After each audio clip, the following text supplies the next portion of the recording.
नमस्कार, मैं राकेश परमार। मित्रों, आज का बात हम सिर्फ आपके लिए लेके आए हैं, आपको संबोधित कर रहे हैं। इसमें और कोई नहीं है। आप जनता जनार्दन जो लोग मेरे को सुन रहे हैं या कल जो सुनेंगे देखेंगे।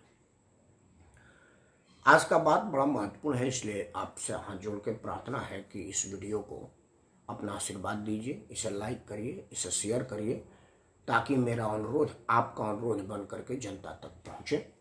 क्योंकि आज जो मैं बात कहने वाला हूँ उसकी जिम्मेवारी हमारी है और इस पर लापरवाही भी हमारी ही है। मैं बात कर रहा हूँ किसी भी तरह की आपदा विपदा अगर कोई आती है तो हम बड़ा आसान शब्दों में कह देते हैं कि इससे निपटने की जिम्मेदारी हमारी सरकार की है, क्योंकि हमने सरकार को चुना है। बिल्कुल ठीक है, आपने, सरकार की ही जिम्मेदारी है, क्योंकि सरकार के पास संसाधन होता है, व्यवस्था होता है। सरकार के पास टैक्स के रूप में हम उनको पैसा देते हैं, अपनी कमाई का एक बहुत बड़ा हिस्सा उनके पास जाता है। कई तरह की डायरेक्ट इनडायरेक्ट टैक्सेस से सरकार कमाती है। हम गरीब लोग हैं, रोजी रोटी में परेशान है, अपना पेट भरते नहीं तो हम किसी का क्या मदद करेंगे। ये बिल्कुल सही, एकदम सही बात है। लेकिन कई बार ऐसा होता है ना कि आपका सावधानी, आपकी सतर्कता सरकार को बहुत बड़ा मदद पहुंचा सकती है। जैसे अभी आपको पता होगा, आप बिल्कुल बाखबर नहीं हैं, आप इससे वाकिफ होंगे कि अभी 10 दिन की लॉकडाउन की असर, हालांकि लॉकडाउन एकदम कहीं नहीं है, सिर्फ सरकार ने कहा है, लेकिन फिर भी थोड़ा बहुत तो लॉकडाउन है ही है। बिल्कुल बस मेट्रो वेट्रो जो बंद कर दी गई हैं तो कहीं कहीं आंशिक रूप से तो है ही है। हालांकि कॉलोनियों में लोकल स्तर पर कहीं कोई लॉकडाउन नहीं है। आप किसी अपार्टमेंट या लोकल में जाइए तो वो लोग नीचे उतर रहे हैं, पार्कों में टहल रहे हैं, सब्जी के लिए दवा के दुकान पर या किराना के दुकान पर लोग जा ही रहे हैं। वहाँ पर कहीं कोई सोशल डिस्टेंस नाम का कोई चीज़ नहीं है। कोई जागरूक आदमी है तो लोग उसको मजाक उड़ाते हैं, हंसी का पात्र बना दे रहे हैं। प्रॉपर तरीके से मास्क भी कोई नहीं पहन रहा है। मतलब व्यवस्थाएं ठीक नहीं है, मतलब आदमी लापरवाह है, बेपरवाह है। लेकिन फिर भी सरकार की सख्ती ने कुछ काम किया है और आज सबसे ज़्यादा दिल्ली सुरक्षित रही। आज कोरोना नए मरीजों की संख्या बहुत कम हुई। आज सुधर करके घर जाने वालों की संख्या बहुत ज़्यादा रही। आज कहीं पर दिल्ली में कोई मौत की सूचना चिकित्सीय अभाव में नहीं हुआ। वो इसलिए कि आप सब लोग होशियार थे, पुलिस के डंडे से या सरकार के शक्ति से। मैं बड़ा आश्चर्य में पड़ता हूं कि मेरे जान की रक्षा के लिए पुलिस को हम पर लठ बजाना पड़ता है। ये हंसी आती है ना। मतलब सरकार आपके पिछवाड़े पर लठ इसलिए बजाती है कि आप घर से बाहर मत निकले, नहीं तो आप बीमारी से संक्रमित हो जाएंगे। आदरणीय प्रेमनाथ देवदी जी को सादर प्रणाम और आदरणीय कुमार श्रीकांत साहब को भी सादर प्रणाम। कुमार श्रीकांत साहब, उम्मीद करेंगे कि आप अपना आशीर्वाद बनाए रहिए। आपको देखता हूं तो मनोबल बढ़ता है। कृपया अपना स्नेह देते रहिएगा। कुछ सुधार हो तो सुधार करिए, कुछ सुझाव हो तो सुझाव दीजिए। मतलब आप समझिए कि आप घर से बाहर निकलते हैं, पुलिस आपको पीटती है। क्यों पीटती है? आप कोई चोरी बदमाशी बलात्कार नहीं किए, कोई अपराध नहीं किए, चूंकि पीट इसलिए रही है कि आप सुरक्षित रहें। मतलब ये हमारा वाहिद मुल्क है, ये हमारा देश अनोखा देश है जहां हमको सुरक्षित रखने के लिए पुलिस को सख्ती करना पड़ता है, बल प्रयोग करना पड़ता है।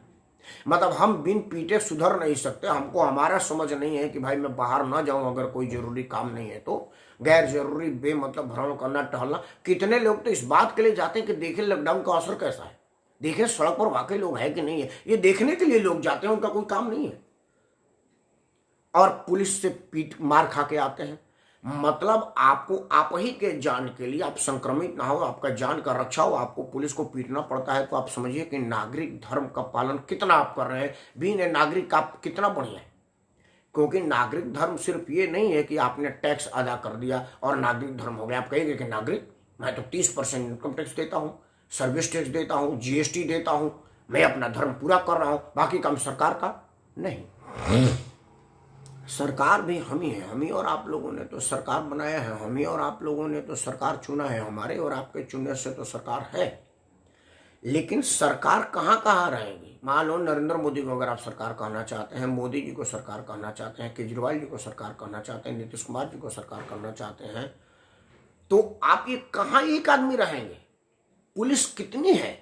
130 करोड़ के आप लोग हैं, जिसमें करोड़ पुलिस होगी, तो कहाँ कहाँ पुलिस रहेगी? मतलब आप जिम्मेवार नहीं हो सकते, आप लापरवाह हुए। सरकार की जिम्मेवारी इतनी है कि आपको पीट पाट के ठीक करे। आज मैं ये बात कहने का मेरे बल मिल रहा है। हाँ संजय पांडे जी नमस्कार।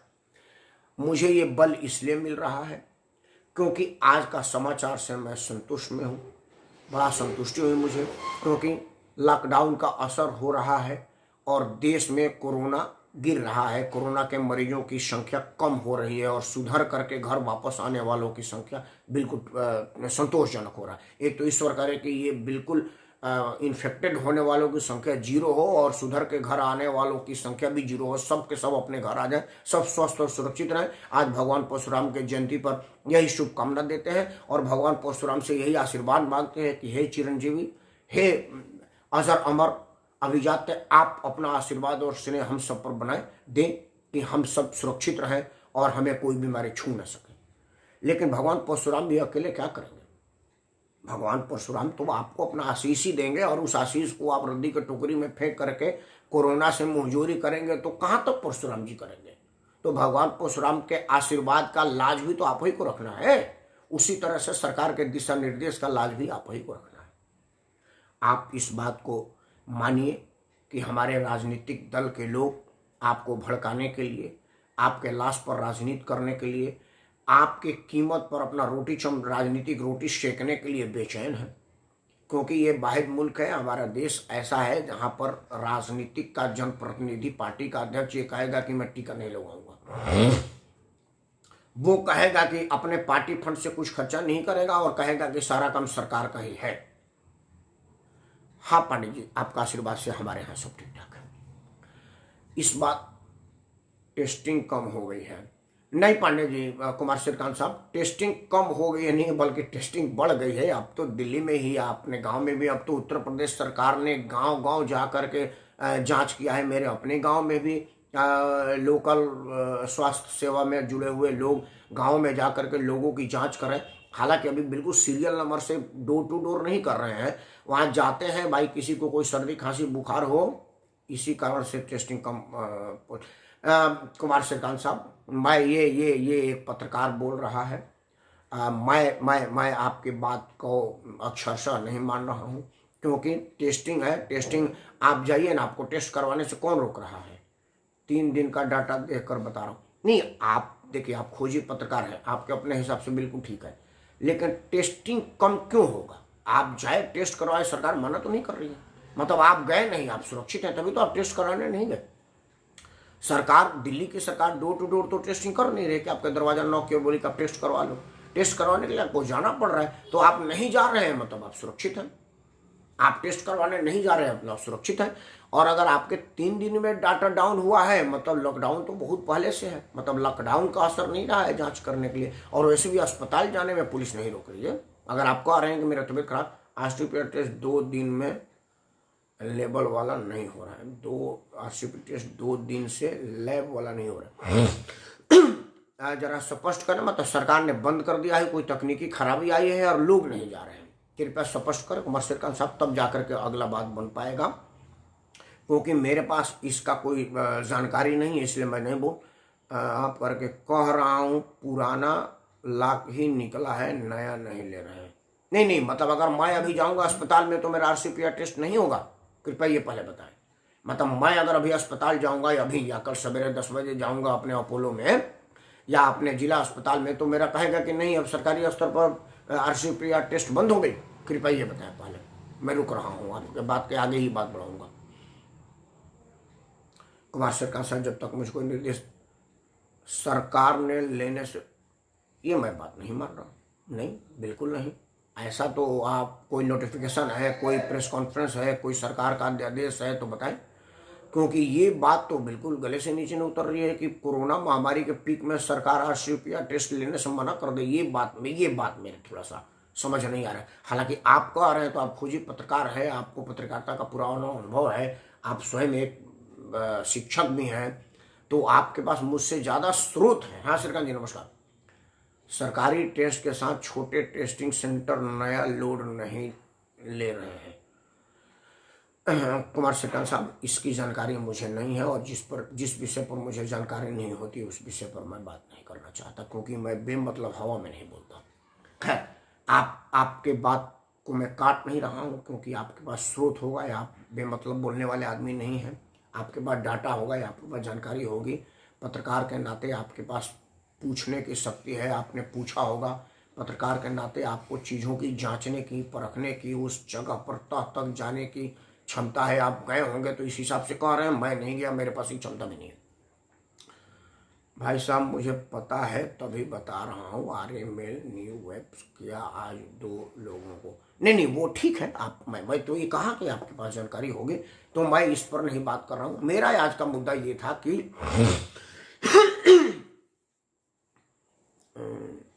नहीं, आपकी बात ठीक है, मैं आपके बात को काट नहीं रहा हूँ, आप बिल्कुल ठीक कह रहे हैं। लेकिन मेरा आज मुद्दा था कुमार श्रीकांत साहब ये कि किसी भी तरह की महामारी अगर होती है तो उसमें हमारी लापरवाही ज़्यादा जिम्मेवार होती है। जैसे आप देखते होंगे रोज सोशल मीडिया पर वीडियो आ रहा है या समाचारों पर भी वीडियो आ रहा है कि लोगों को पुलिस पीट रही है। वो कोई चोरी बदमाशी नहीं कर रहे हैं, कोई उन्होंने और नहीं किया। पुलिस इसलिए पीटने का बेमतलब सड़क पर काहे आए गैर जरूर था। आप किस लिए आए? आप आकर के कोरोना से इन्फेक्टेड होंगे और आप कोरोना फैलाएंगे, खुद भी ग्रसित होंगे और दूसरों को भी करेंगे। तो ये यूट्यूब, अच्छा मैं इसको देखूंगा, ठीक है। मित्रों, कुमार श्रीकांत साहब ने एक यूट्यूब लिंक भेजा है। मेरे ख्याल से ये इनके 97वीं भारत पर जो डिबेट करते हैं उसका होगा, क्योंकि अभी मैं खोलूंगा तब जा करके पता चलेगा कि ये वो वाला है कि कोई और वाला है। क्योंकि विशेषज्ञों का एक अच्छा खासा पैनल और विद्वानों का एक पैनल के साथ ये अपना 8 बजे रोज अपना 97वीं भारत पर करते हैं और 9 बजे सुरजीत दासगुप्ता सिर्फ न्यूज़.com पर करते हैं। तो या तो ये सिर्फ न्यूज़.com का लिंक होगा या 97वीं भारत का लिंक होगा। खोल करके देखिए, ज़रूर इसमें कोई यूजफुल इंफॉर्मेशन आपके लिए होगी। तब तक मैं जिस मुद्दे पर था मैं उस मुद्दे पर आता हूँ। मेरा मुद्दा आज ये था मित्रों कि हम महामारी की जिम्मेवारी सिर्फ सरकार को क्यों छोड़ते हैं। जिम्मेवार मैं भी हूँ, हमें भी जिम्मेवारी लेनी चाहिए। मैं समझता हूँ कि सरकार से ज़्यादा मुझे अपने जिम्मेवारी लेनी चाहिए, और अगर हम जिम्मेवारी लेंगे तो चीज़ें बहुत जल्दी नियंत्रण होगी और जल्दी सुधरेंगी और सरकार को सोचने समझने का मौका मिलेगा। वैसे उदाहरण ठीक नहीं है, लेकिन आज देखिए फिलिस्तीन और इजराइल में युद्ध हो रहा है। दोनों ही देशों की जो जनता है ना, वो अपने सरकार के साथ है। इजराइल की एक मतलब विपक्ष के नेता से लेकर के जनता एक भी नहीं कह रही है कि ये प्रधानमंत्री कार्यवाहक है, इसको सदन में विश्वास मत नहीं है, ये क्यों अपना नंबर और नाम बढ़ाने के लिए बमबारी कर रहा है, हम इसको नहीं करते। भारत में होता तो कहा जाता कि ये सरकार और पद में आ गई है इसलिए अपना नंबर बढ़ाने के लिए बमबारी कर रहा है ताकि कुछ दिन तक मैं सरकार चला लूँ। ये हमारा देश है। तो हमें इस चीज में नहीं पड़ना है, हमें सरकार को सहयोग देना है। बेशक आप सरकार को कर के रूप में बहुत ज्यादा रकम देते हैं और सुविधा सरकार की देने की जिम्मेवारी है, लेकिन मैं समझता हूं कि आप अपनी जिम्मेवारी भी देखिए और खुद भी जिम्मेवार होइए, तभी जाकर के चीजें सुधरेंगी। और कोरोना में तो मैं आपसे हाथ जोड़ के प्रार्थना करता हूं कि आप घरों में रहें, क्योंकि कई बार डरना ठीक होता है, कई बार अगर आप नहीं डरेंगे तो मरेंगे।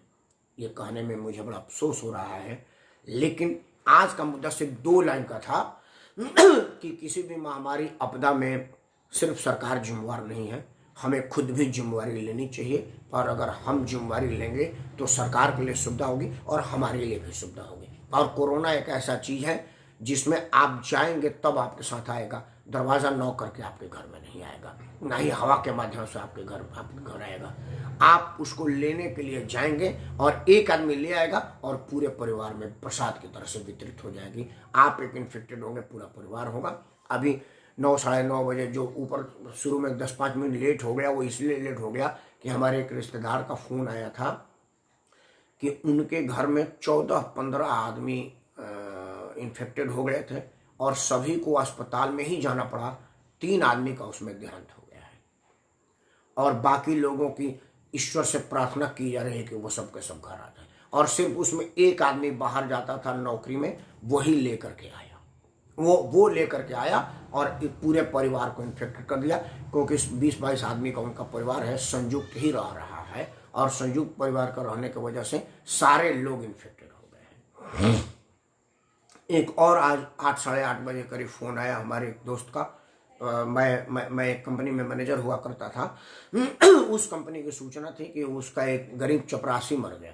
मुझे बड़ा अफसोस हुआ उसके मरने का। वो गरीब आदमी था, 3-4 बच्चे थे उसके, और वो मालिक के घर पे ही रहता था। असल में उसका हुआ क्या कि मालकिन को कोरोना हुआ, और मालकिन के ही सेवा में रहता था वो, उनका सेवा करता रहा। मालकिन तो ठीक हो गई, ये इन्फेक्टेड हो गया। मालकिन तो अपने मेदांता में इलाज करा करके आ गई, इसको सरकारी अस्पताल की जिम्मे छोड़ दी। अस्पताल में भर्ती करके 5-6 दिन तक कोई देखने नहीं आया। 2 दिन पहले वो मर चुका था। अब उसका कोई देखने वाला नहीं था। कोरोना में आजकल कोई अपना सगा नहीं जा रहा है।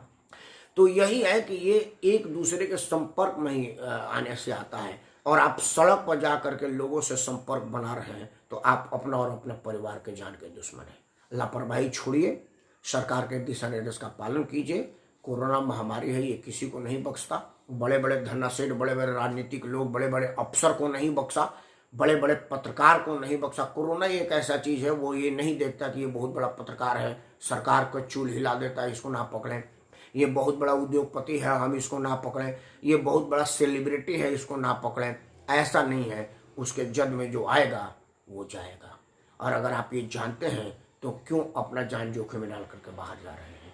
आपसे प्रार्थना है कि अपने और अपने परिवार के लिए, अपने देश के लिए कृपया अपने घरों में रहिए, सुरक्षित रहिए, और सरकार के दिशा निर्देश का पालन करें। इन्हें शब्दों के साथ मैं राजेश वर्मा एक बार पुनः आपको शुभकामना देता हूँ कि आप किसी भी बीमारी के जद में ना आए, निरोग रहें और सुरक्षित रहें।